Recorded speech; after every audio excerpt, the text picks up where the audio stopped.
नमस्कार दोस्तों, मैं हूं वंदना यादव। स्वागत करती हूं अपने यूट्यूब चैनल पे आप सभी का। और गाइज हम लोग आज एक सावन का गीत सुनाने जा रहे हैं। अगर पसंद आए तो लाइक, सब्सक्राइब और शेयर करना और कमेंट में बताना कि ये गीत कैसा लगा।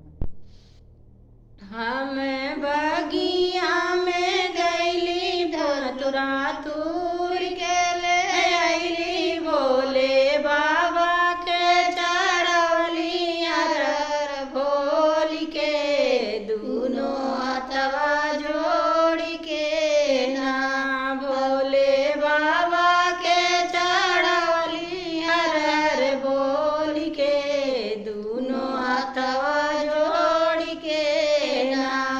हम बगिया में गईली फूल पतिया तूर के ले आईली, भोले बाबा के चढ़वली अरर बोल के दूनो हाथवा जोड़ के ना, भोले बाबा के चढ़वली अरर बोल के दूनो हाथवा जोड़ के ना।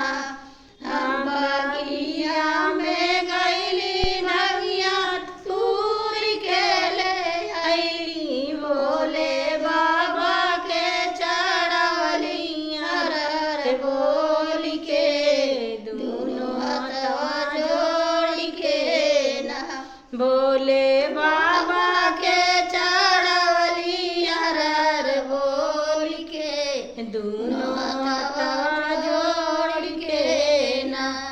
हम घरे गईली गजरा गूंथ के ले आईली, हम माली घरे गईली गजरा गूंथ के ले आईली, भोले बाबा के बैरौली अरर बोल के दूनो हाथवा जोड़ के ना, भोले